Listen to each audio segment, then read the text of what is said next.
everyone, and welcome back to Anything Joe's, a collaborative journey through the world of G.I. Joe. My name is Greg Engel. And I'm Jaren Decker. And we'll be your host today. Today on Anything Joe's, we're back on our Marvel Comics Real American Hero run, and we're taking a look at G.I. Joe number 12. The issue that I often refer to as the start of the second season of the G.I. Joe comic, if you will. This is the book where continuity starts to really unfold. Starting with this issue, we have a story that takes place over multiple issues. It kind of retroactively pulls from its, just 1 year history and starts bringing characters back into the spotlight to be used.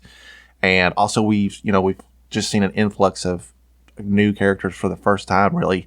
And we're starting to see how those Joes will intermingle with the 13 Joes that we've kind of learned to love over this first year. So without further ado, let's take a look at the cover for G.I. Joe, A Real American Hero number 12. Cover to G.I. Joe number 12 is a really striking cover for me. It's got another one of the solid gradient background colors that I think really makes you focus on the action of this book. And what's happening in this book is maybe pretty straightforward. You've got Stalker, Gunko, Breaker, and Snake Eyes on a boat. They're diving off of the boat at the last second as a plane swoops down overhead and is dropping a bomb on them.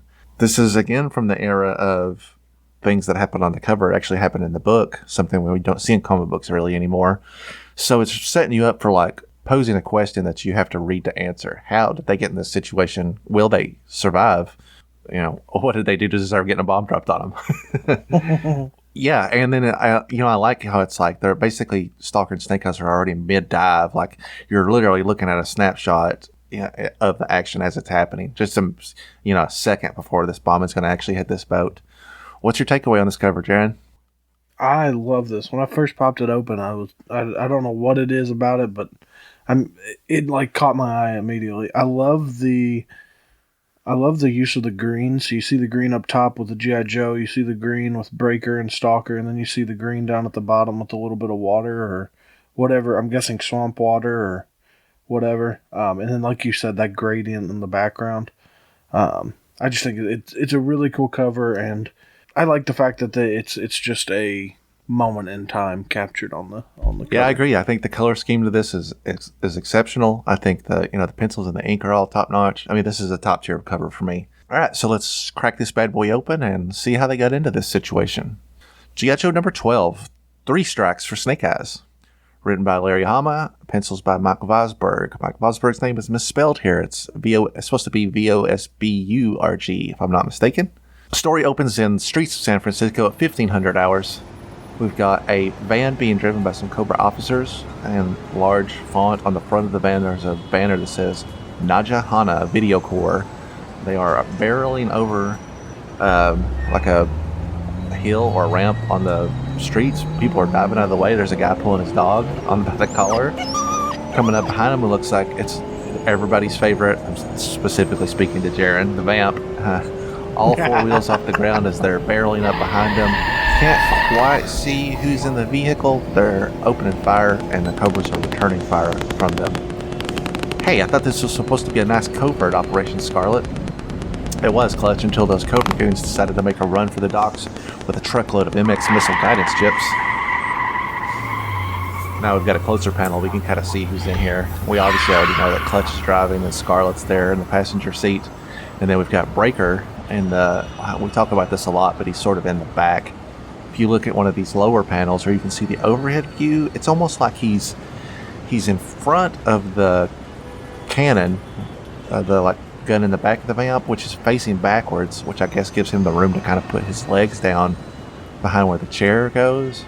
I can almost say with 100% certainty you couldn't really make a figure do that. I don't think there's an opening where his legs would normally be. But I know it's something we often discuss. How do you get more than 2 people on a vamp? And so they've tried something clever here. If he had been laying down, well, I know that would have been probably unrealistic looking, but it would have worked. They're returning fire in the vamp from behind. Well, I think they took it the wrong way when you tried to shoot the driver at the last stop sign. That was supposed to be a warning shot. A warning shot? Scarlet, you were aiming for his head. Wouldn't that have been a warning?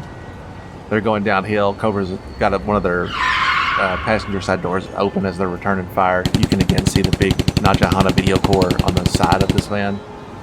There's a car in the middle of the road as the van comes over the next hill. Over the radio, you can hear, "So stay tuned for more live coverage as the fabulous Wendy-O trashes an XJE Jaguar with a sledgehammer." This guy in the car he's got like a mohawk, he's wearing glasses, but he also has like a collared shirt on. He looks like if Johnny Rotten had gotten like a business job or something. Very unusual outfit. Wow, I should have got tickets for that. Nobody puts on a show like the Plaz. He turns and sees what's coming at him. Oop. He was getting ready to say the Plasmoids there. Wendy O. Williams, the lead singer for the Plasmoids around that time. The Cobra van barrels through the car, cuts it in half, which is, I mean, I don't know a lot about cars. I don't think it works like that. I don't think they just break in half when you ram them. I love the fact that the driver is also like slung out and he's just sitting on his seat like that. He's like still buckled in. It knocked the glasses off his head. The van barrels through. He's sitting there. He goes, "Huh?" The vamp follows in the opening that the van made. And the dude picks up his glasses and he's like, "What an act!" Big long panel here as we see down the road. Police have got marked off on one side, so the van turns the other way around the corner. They're still firing on each other here in the street. They're heading down to Giraldi Square. At the end of this street, you can see that there's another car that looks like it's stalled. For crying out loud, Eunice, you stalled it. You stalled it dead. It's all right, Fred. The light is red and I can get it started again in a jiffy. A jiffy? This is some long jiffy you're taking. Oh, just be patient, Fred. These two older couples in the car, they are completely oblivious to what's going on. You can see the cars as the van and the vamp get closer to one another, still firing on each other. Now you done it. Did you hear that backfire? That wasn't us, Fred. That was... She glances up in the rearview mirror and sees the Cobra officers right behind them. Oh, Cobra officer got fear in his eyes. That Pinto's not going to move. We're going to... Oh, what in thunderation is it? Oh, Fred, the mirror. This woman grabs Fred by the throat and thrusts his face right into the rearview mirror. The mirror! They both realize what's happening, and you can see them barrel out of the opposite doors as the van comes up right behind them. Big panel as the van rams directly into the Pinto. They both explode. I don't know why the van can cut some cars in half and other cars stop it dead. Maybe it's because it's a Pinto and it's a brick.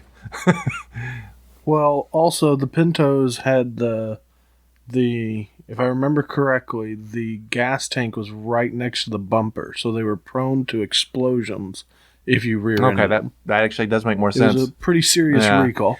As the van is exploding, there's a Cobra officer that jumps out of the back. You can kind of see if you look close up on him that he has two scars that go down his face, right alongside where his eyes are.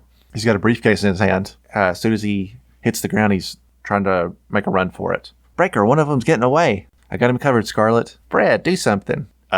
Anybody got the number of that truck? Scarface takes a run and a turn down a pier, running with briefcase in hand. Breaker's right on his heels. Grab him, Breaker. Breaker gets a hand on Scarface's shoulder.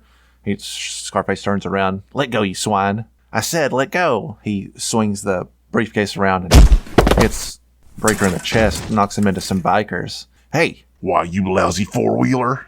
Scarlet, help Breaker. I'll get the Cobra. Scarlet goes to assist Breaker, who, poor dude, is getting wailed on by these two bikers. Hey, stop that. So now Clutch is in pursuit of Scarface. Scarface takes a corner on this pier, has Clutch is close on his heels. You might as well give up, chump. You lost your whole truckload of computer chips, and that's not going to make Mr. Boss Cobra very happy. Chips. You think this is all about? Very funny. I'll give you something to laugh about. Scarface pulls the pistol out of his holster on his hip, takes a shot. Clutch is turning around the corner as it hits his hand and knocks the gun out of his hand. Also kind of clips him just above the kneecap. He's down. He can't run any longer. No way I can chase him now. I'd better check up on Scarlet. Back to the bikers, still getting their licks in on Breaker. Scarlet has her crossbow out. Stop or I'll shoot. Buzz off, lady, or we'll give you... Scarlet fires off a shot. And it clips this dude like right on the earlobe. Thing. Bikers take the hint, get up, grab on their bikes. Hey, wait for me. Minutes later at the crash site, all the Joes are back investigating the rubble of the van. There's just debris from the crash scattered everywhere. Here's the remnants of the packing crates the chip modules were hidden in. Why were they being shipped to a South American banana republic? There's a sign that's been broken on the ground, and it has partial text on it. It says Destination Naja Trading Corps, Plaza de la Serpiente, that's pretty thinly veiled, Rio Lindo, Republic of Sierra Gordo, a location that we know very well but are only hearing for the first time in this issue. Attention, Senior K. Wynn. I'll just leave that there for in case somebody that's never read this can pick up on that extremely heavy foreshadowing. It'll be good to see Breakers, him again. no, it's Kevin Wynn. Would you believe it's completely unrelated to any other characters we might know? Really? I'm mad. I want to see Breaker's got two again. computer chips in his hand. Why bury missile guidance chips in with a bunch of video game circuits? Back to Washington, D.C., where the cherry blossoms are in bloom along the tidal basin. Across the Potomac in nearby Arlington, a meeting is taking place between Hawk and General Flagg in a secret subbasement of a certain 5-sided office building. So they've got this huge Kirby-esque computer complex that they're in, and we see Hawk is in like his full not general gear, but like he's in his full military regalia, and we're joining them mid-conversation. Time was when cities like Cairo, Vienna, Lisbon, and Zurich were crawling with spies. Today it seems like every snoop worth his salt is flocking to Silicon Valley in Northern California. Computer chip technology keeps us in front, Hawk, and everybody's trying to steal our chip secrets. It's intolerable. It's got to cease. Orlando, patch in that direct video visual from San Francisco. I'm punching it up on the big monitor, General Flagg. I don't know who this guy's supposed to be. I guess it's just a green shirt. I oftentimes now, after declassified him, just looking at people that might be Sparks. But this poor guy's got a huge jawline. I can't imagine he does any work in the field. Either that or he's like really likes Breaker because he just looks like he's got like acorns in his jowls. Looks like a piece of singed packing crate. It was on its way to South America wrapped around a load of hot chips. I think the Joes should insert a small team. Casual stuff. Just a look-see. They've pulled up that piece of sign that they found on the ground on the screen and are looking at it. Sierra Gordo's having a revolution. It could get hot down there. Hot. It could explode. A hard job requires hard men. You got any candidates? I suggest a 4-man team. Breaker goes as our electronics expert. He's also the only one who got a good look at that scar-faced Cobra courier. Stalker, Snake Eyes, and Gung Ho will back him up. By the way, General, did you know that Najahana means King Cobra in Hindi? One of a long line of Cobra using clever pseudonyms to front their slightly illicit works. The next day, here we are in Sierra Gordo. We've got Stalker and Breaker both in their like civilian clothing, are their like disguises would be more appropriate because Stalker looks like quite the businessman in this white suit, white cowboy hat. Meanwhile, Breaker is just carrying like plaid shorts on and a yellow polo. He looks like a true tourist, and Stalker looks like a cowboy, rich cowboy businessman. Well, Breaker, what do you think of scenic Rio Lindo? Don't look none too Lindo to me, Stalker. But then I was never too partial to flies and pigs. This is the Plaza del Serpiente, and that's the warehouse of the Najahana Video Corps. Great, let's call it an airstrike. Funny. Remember, we're opening an arcade in the next town up the river, and we're in the market for 50 video games. Okay, Kimosabi, do I get to ride into town for help? We don't need any more help. Snake Eyes is in the tree line keeping an eye on every move we make. Cobra makes one false move, and Snake Eyes opens up a can of firefight. They approach the door and knock on these like shutters, and we see that Snake Eyes and Gung Ho are off in the forest. Snake Eyes is up in a tree with his binoculars keeping an eye on them, but Gung Ho's kind of chilling out. He's got like a little makeshift hammock that he's built around 2 trees here. Snake Eyes, you and me got the short end of the stick, no? I mean, Stalker and Breaker get to go into town and have book good time while we get stuck squatting in the bush. But hey, c'est la vie, n'est-ce pas? You listening to me or what? Through the lens of Snake Eyes' binoculars, we see that Stalker and Breaker are at the door. As the door opens up, it's none other than notorious Cobra villain Dr. Venom himself. Stalker greets him. Morning. You've got video games, and we've got money. Think we can do a deal? Blunt. I like it. Come in. Stalker and Breaker begin to enter this shed. Snake Eyes' glimpse of the face in the doorway is momentary, but it is enough. The face had been burned indelibly into his memory some months before in a nice little town called Springfield, which we remember from GIJOE number 10 not that long ago. It is the face of Dr. Venom, top Cobra scientist and inventor of the brainwave scanner, an insidious torture device that Snake Eyes is personally familiar with. Several frames showing the flashback of Snake Eyes being inserted into the brainwave scanner. He jumps out of the tree, and Gung-Ho notices that he's kind of on high alert. What did you see? What am I asking for? Man can't answer anyway. Gung-Ho takes charge, or Gung-Ho follows suit and is right on Snake Eyes' heels as Snake Eyes is burning his way into town. Whatever you saw, my friend, it must have been... Suddenly, Gung-Ho bumps into this guy who's dressed up in like kind of stereotypical Spanish wear. He's got a sombrero and a big poncho on. As he bumps into this guy, he knocks the sombrero right off of his head. Sorry, senor. But it turns out that this gentleman has 2 scars over top both of his eyes. That scar, you must be the Cobra courier who shot Clutch. Let's go, Snake Eyes. The cochon is getting away. That means pig. This episode is brought to you by Duolingo. Inside the warehouse, Dr. Venom, Stalker, and Breaker are sat down. I'm sorry, gentlemen. We cannot sell you any video games for the simple reason that we don't have any to sell. That's impossible. I happen to know that you received a shipment of over 100 games less than a month ago. Well, now, isn't that interesting? The only way you could possibly be privy to that bit of information is if you were working for either Cobra or GIJOE. This has flummoxed both of the Joes immediately, as they know they've tipped their hand. And since I am certain that you are not in the employ of Cobra, the logical conclusion is unfortunately fatal. As he snaps his fingers, 2 Cobra officers break into the door from behind. Guards, take them! Dr. Venom himself pulls a pistol out. Stalker and Breaker hit the floor. It looks like Breaker's little, almost like a cooler, and it's loaded to the gills with guns. Couldn't you have thought of something to say other than, Couldn't think of anything wittier than your, They kick a table over and get behind it. They are loaded for the bear. Breaker's got a pistol. He's got a shotgun. Stalker's got some kind of like a MAC-10 or an Uzi. And they're just an immediate firefight ensues. You reckon this is enough of a commotion to bring Snake Eyes and Gung-Ho a running? It better be. I couldn't pack all that much ammo into that attaché case. This is a stalemate! Bring up the heavy machine gun! It's on the way, Dr. Venom. In the hallway, you see that the 2 more Cobra officers are bringing up a gigantic machine gun to set up. This should even up the odds. As they pass by a doorway, Snake Eyes pops it open and gets them with his gun, but gets them both dead. So Snake Eyes and Gung-Ho got them from the other end, basically, and they have the drop on them. Hardware on the floor, hands in the air, move it.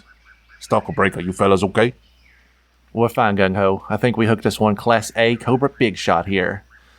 Suddenly there's a large machine gun burst and it disarms, shoots through Gung-Ho's hat, shoots the strap off of Breaker's case, disarms Stalker, just like some incredibly fine shooting for a machine gun. Don't worry, you're not even scratched. This old Eskimo Quinn is dead accurate with his 30 cal air-cooled Browning. Editor's note: Quinn met Stalker, Snake Eyes, and Breaker in GIJOE number 2. Quinn holds his Browning up, and Snake Eyes has got his MAC-10 up also. The Shadow Man hesitates to shoot. Perhaps he remembers how I spared his life in the Arctic. Or perhaps he is wondering why I didn't disarm him as I did the others. The bolt of your Uzi is locked back, indicating a dry magazine. Throw down your weapon, and no one will die. Snake Eyes tests the gun, click, click, click, just to show that it truly is empty. You can actually see his bare hand there, which I'm assuming is a coloring error. And then a shot of him dropping the gun on the ground. Later, we see all 4 guys are tied up outside. Cobra's having a gunpoint. Dr. Venom and Quinn have kind of together on the safe side of them now. Quinn, take the prisoners down to the river and put them on the boat. We shall be traveling upriver shortly. I shall be detaining Snake Eyes momentarily for questioning. The 3 Joes lead off, and Quinn's got him at gunpoint. 2 Cobra officers back holding Snake Eyes while Dr. Venom talks to him. He's taking his gun out and is holding it, so he's like, butt out. You made a fool of me in Springfield. Cobra Commander was beside himself with displeasure. But the true apex of your folly, the ultimate indignation, was when you raised your hand against me and struck me with your filthy fist. Nobody, He hits Snake Eyes with the butt of the gun. dares to strike Again. Dr. Venom. A third time. Dr. Venom races back for a fourth hit, and suddenly someone grabs his hand. Hold it. It occurred to me on the boat. How do you question a man who cannot speak? I gave my word that no one would die. Quinn always keeps his word. May I remind you that you have a contract with Cobra?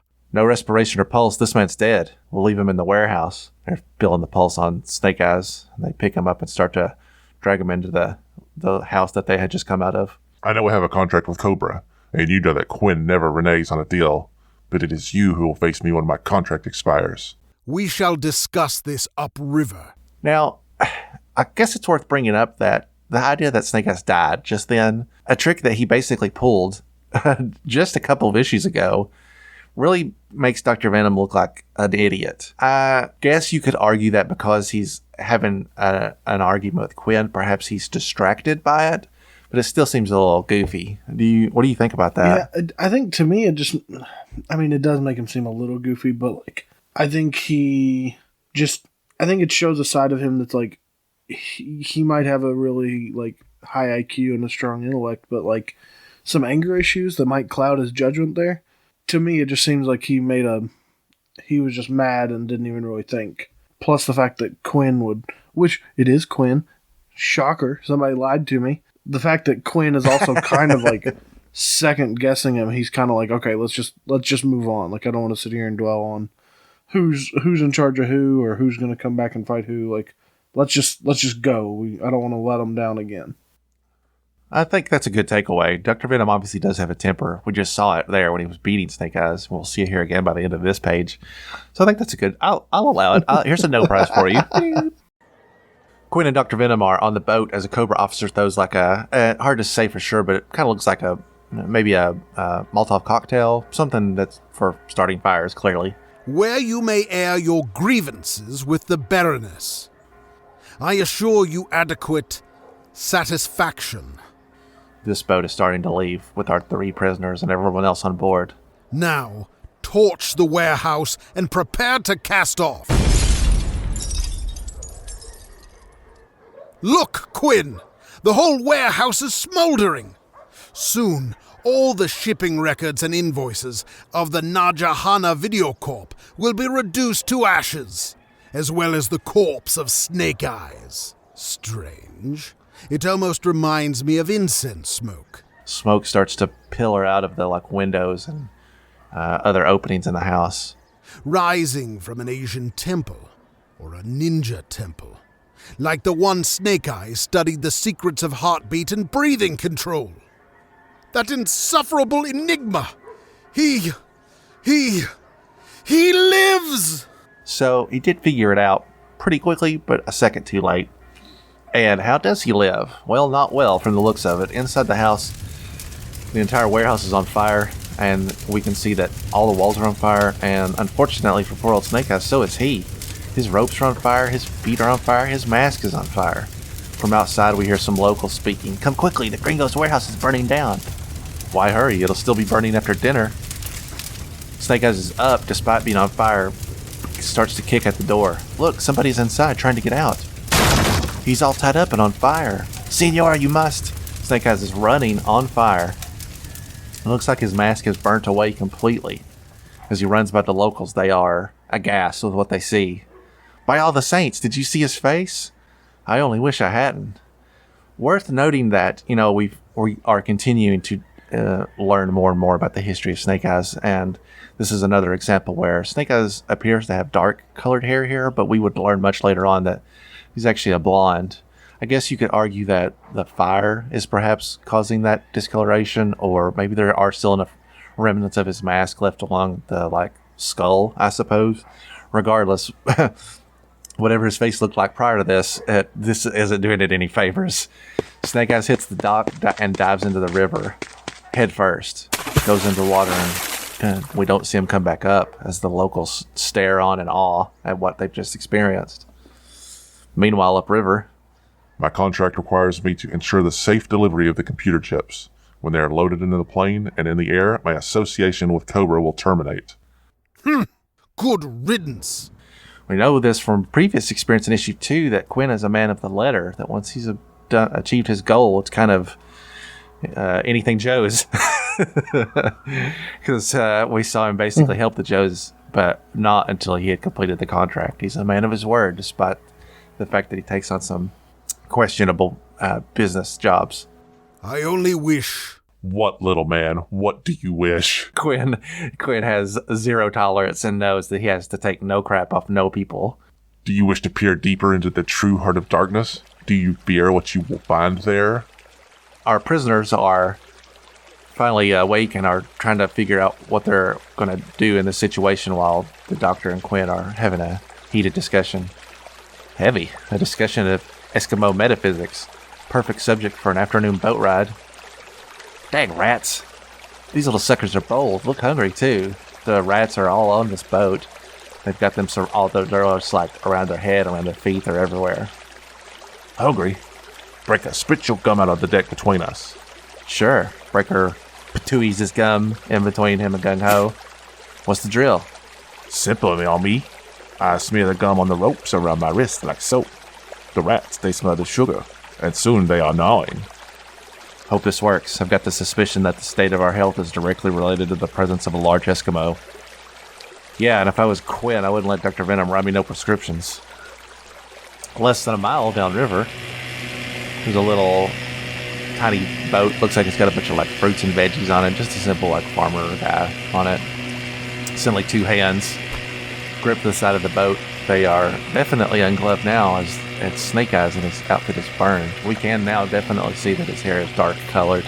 It would be nice if they could go back and, well, I guess this is a tricky thing, but if you could go back and retroactively fix that, do you think that's the right thing to do? If somebody could go back and fix this and be like, I can make it more continuity based, but you're altering the original work, do you think that's the right decision? Or do you leave it alone in the interest of not messing with people's work? I think if the original artist was okay with it, like if they went back and did it, I think that would be okay.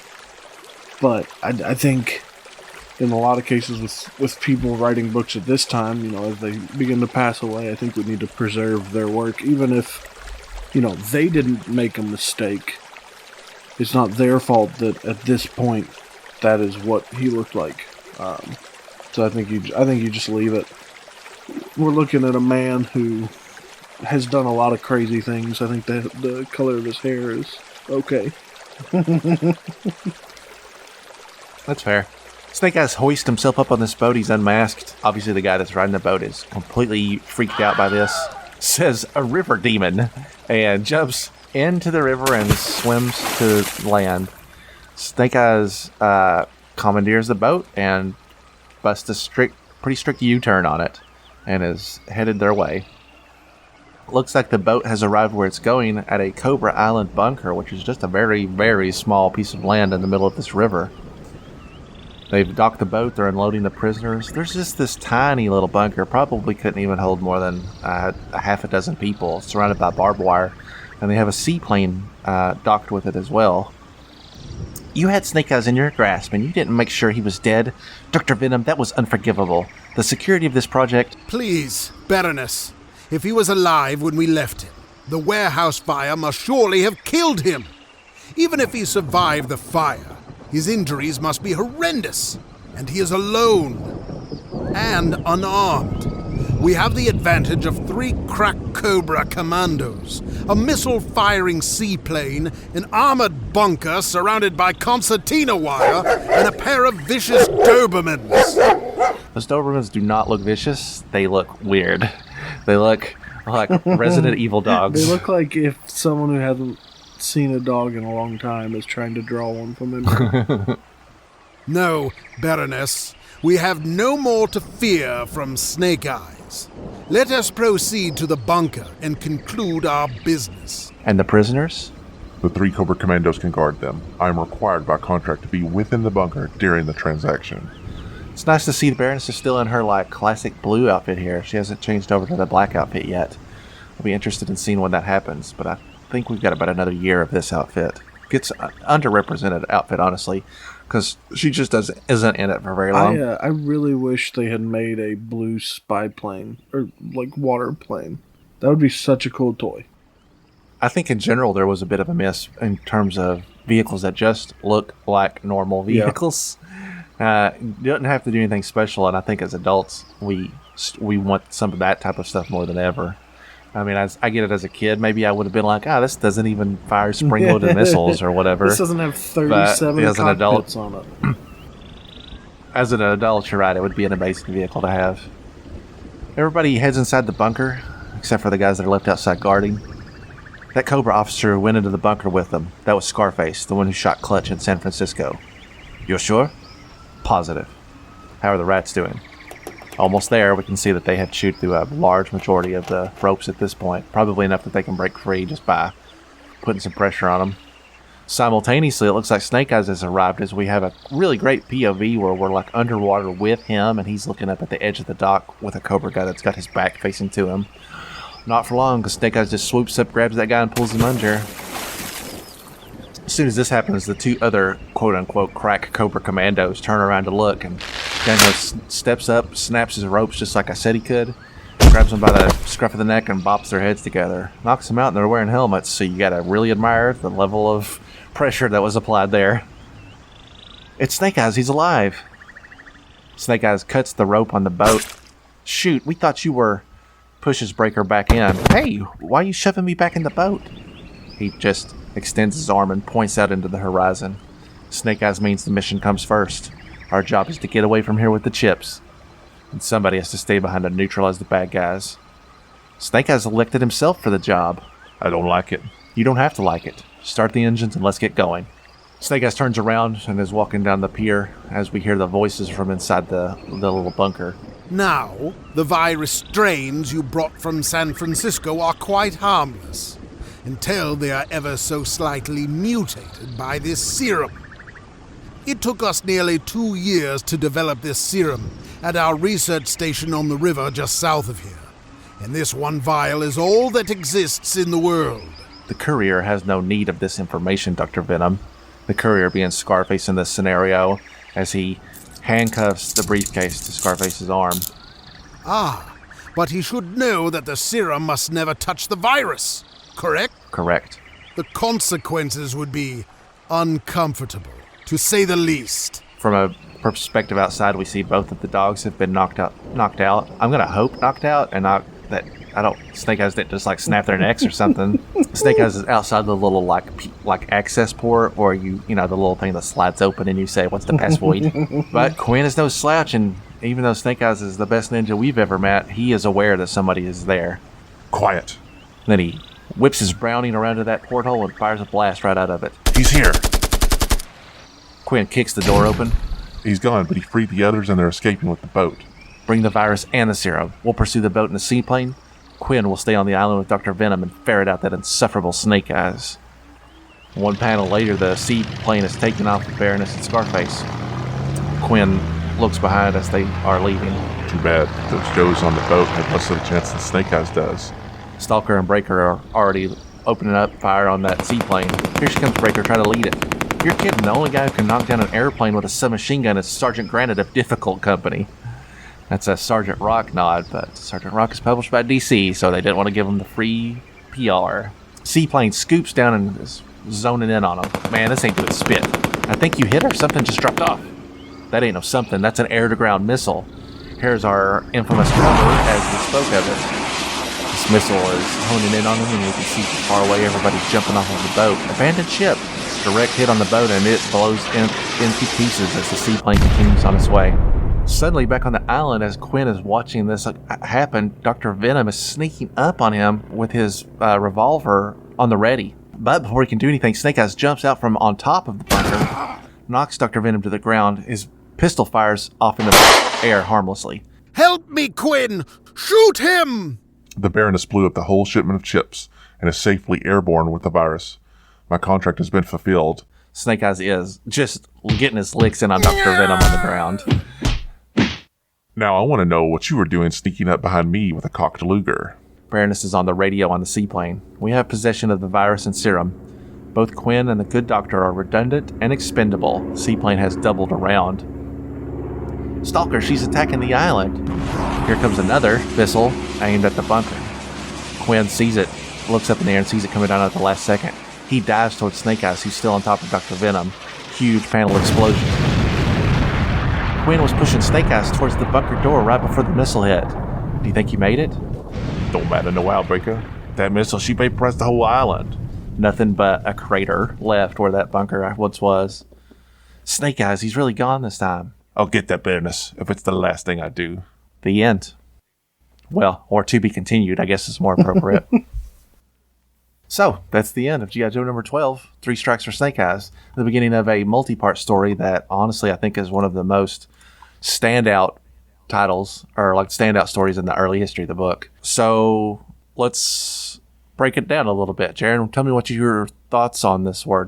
Have you read this before? I have not. Just now? I like to go in fresh. All right, so give me a fresh take on what your thoughts are on it.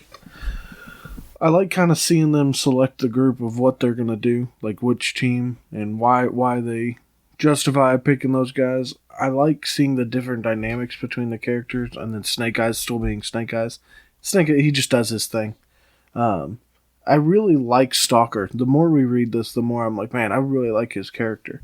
I'm happy to see Quinn again.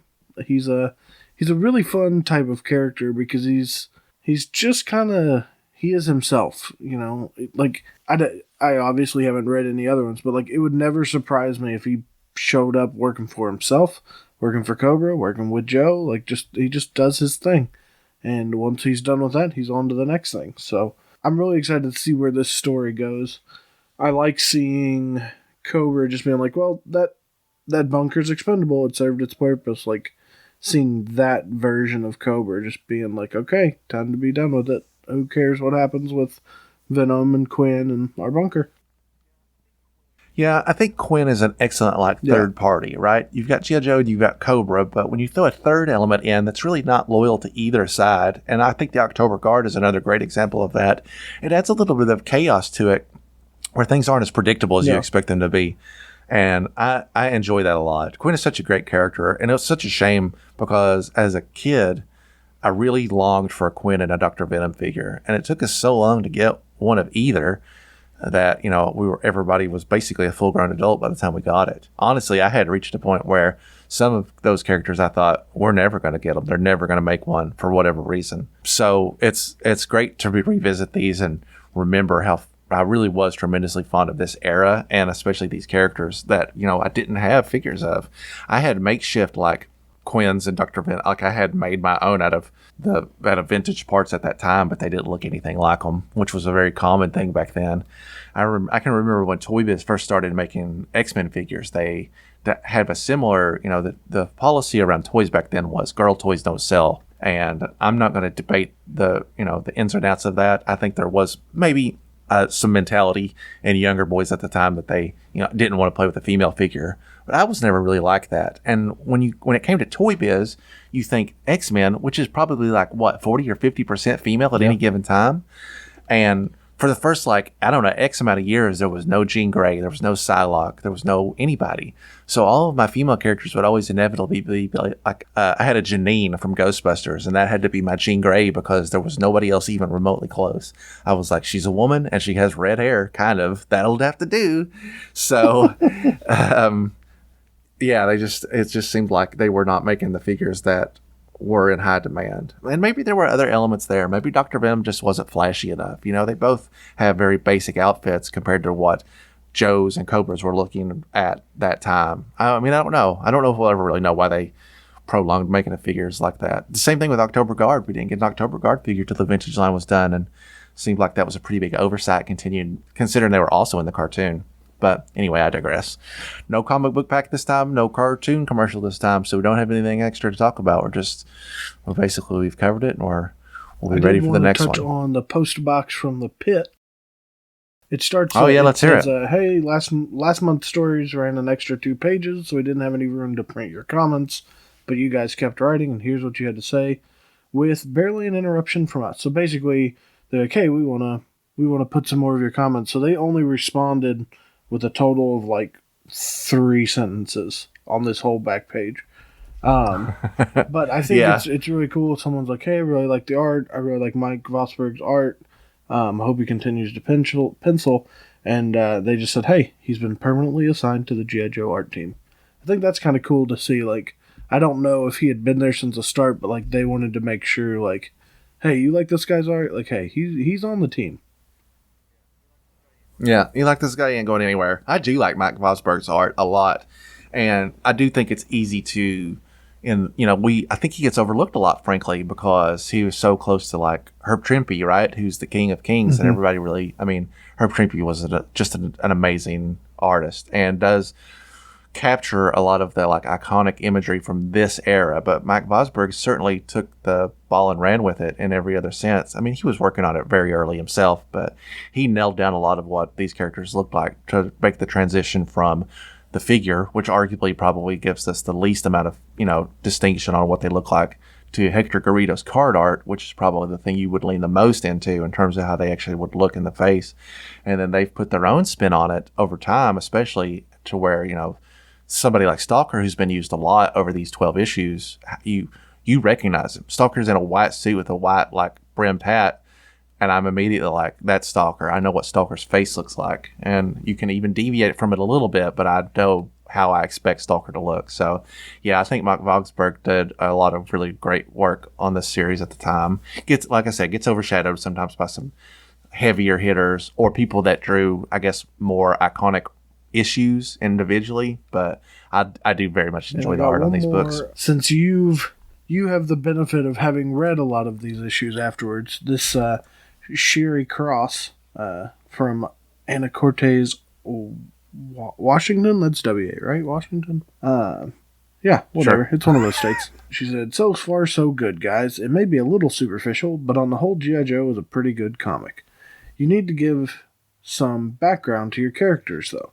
Need to put some everyday life into them. I'd like to see events included in the stories that would show the characters' humanity and the sides that don't come out during warfare.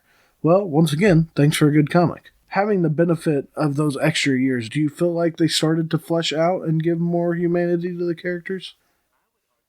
I would argue that humanity has been there all along if you know where to look, that there are lots of slice of life interactions with the Joes in the first year of the book. Everything from when do we make our coffee, to which guy listens to what kind of music.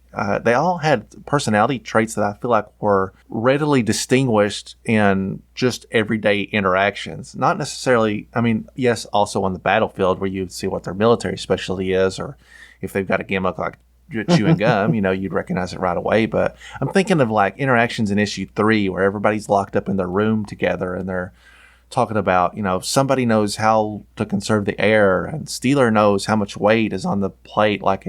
Those little nuggets of information, I think, suggest characteristics of the person. Steeler knows how much weight's on that plate because he's like a gearhead. Like he's a tank guy. So of course he knows, like he factors on things like that.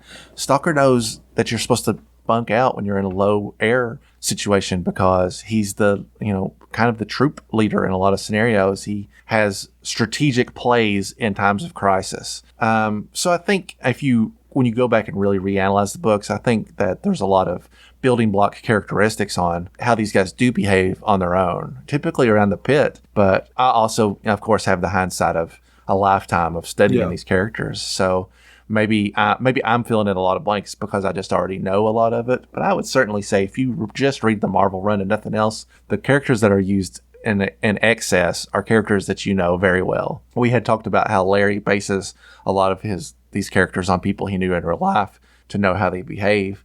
And I would argue that I have read these characters so often that I could also tell you how they would behave in a scenario, or that if I met the guy that he based Wild Bill on, I would know. I know Wild Bill well enough that I have theoretically maybe know this real life gentleman pretty well also if we were to serve it in combat together. So yeah, an interesting letter and valid feedback, but I think that for a book that was based around a toy, we were getting a lot more of that type of stuff than we would have ever expected. Or would have gotten from another writer, certainly. All right, that's going to do it for us today. We'll be back in 2 short weeks with news and recent acquisitions. We, of course, literally just missed the reveal on the Zorana, Dusty, Wave, and all those pre-orders, so I'm eager to get caught up on those, and we'll talk about some of the other new stuff that they announced, and I'll try to buy some stuff between now and then so we have something to talk about. Hey, I almost bought a classified Outback. Oh, here we go. How much did you pay for it? It, How much it were you got going to up pay for it? 110, and I was like, I can't do it.